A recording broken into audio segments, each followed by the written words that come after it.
मेरा नाम हीरा है। मैं गाय का एक बछड़ा हूँ।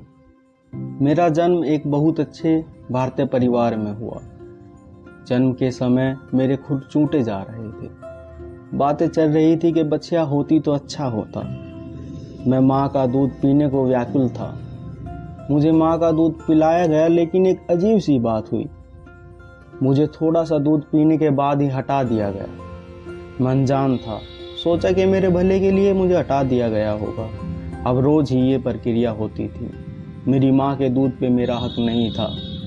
मेरे आगे खाने के लिए हरा घास रखा जाता, परंतु उन्हें कोई समझाए कि अभी मैं बच्चा हूँ, मुझे दूध चाहिए। एक दिन मैंने हिम्मत जुटाई और अपनी रस्सी खींचकर तोड़ दी। भागकर अपनी माँ के स्तनों से दूध पीने लगा। मेरी माँ मुझे चाट रही थी। तभी मुझे अपनी पीठ पर पानी की बूंदों का एहसास हुआ। मुड़कर देखा तो पता चला ये पानी नहीं, माँ की आंखों से निकले आंसू थे।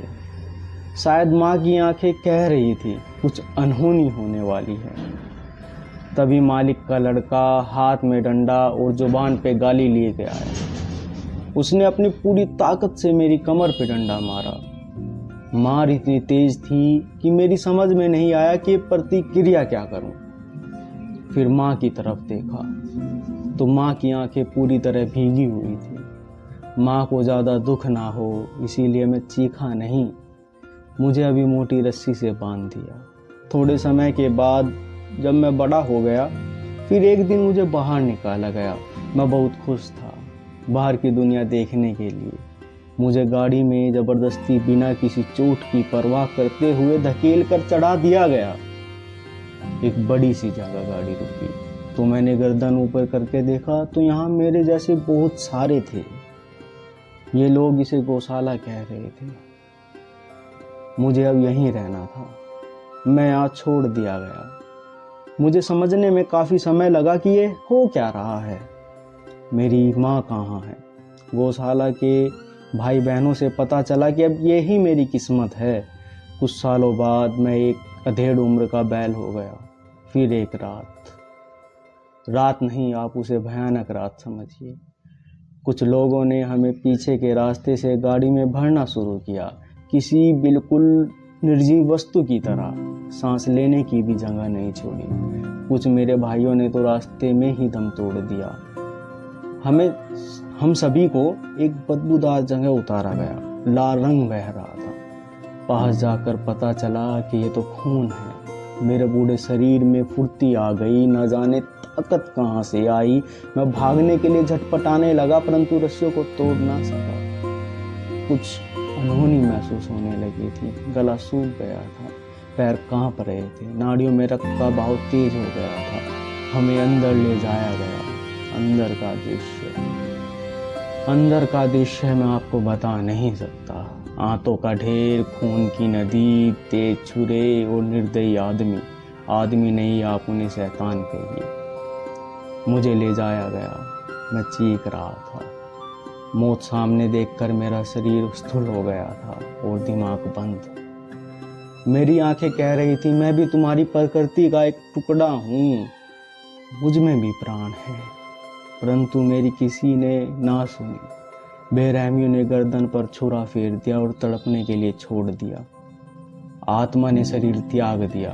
मेरी आत्मा मेरे अपने शरीर के पास खड़ी हो गई, अपने शरीर को नुचता हुआ देखती रही। मांस के लोथड़ों को अलग थलग करता हुआ देख रही थी। मेरी डरी सहमी हुई आत्मा से उठे हुए कुछ सवाल है जो मैं आप सबसे करना चाहता हूँ।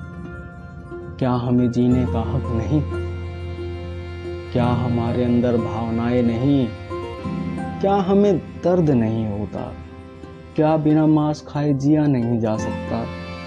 क्या कसाई किसी अपने को इस तरह काट सकता है? मैं ये पूछना चाहता हूँ, क्या दूध ही केवल जीने का एकमात्र साधन है? हमें पैदा करवा के छोड़ दिया जाता है अपने दूध रूपी स्वार्थ की खातिर।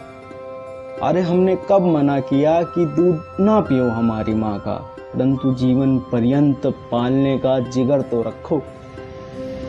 हम कोई व्यापार नहीं है।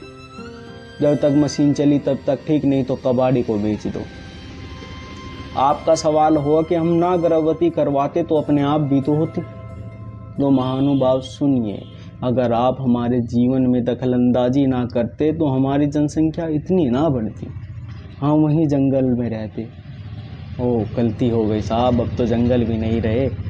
तो सोचिए इस बात पर, थोड़ा सा ध्यान दीजिए। हमारे और आपके जीवन के लिए ज़रूरी है। यूँ सड़क पर दिन प्रतिदिन बनती बिगड़ती हमारी किस्मत का कौन जिम्मेदार है? कभी देखे किसी चोट खाए जानवर की आंखों में वही दर्द और आंसू होंगे जो इंसानों की आंखों में होते हैं। ये कोई कहानी नहीं, मौत लिखी है मैंने, हमारे अस्तित्व की मौत। जो कभी भारतीय संस्कृति में हीरा हुआ करता था, अब कोयला हो चुकी है। ये मेरी नहीं, हर एक पालतू हीरा की कहानी है।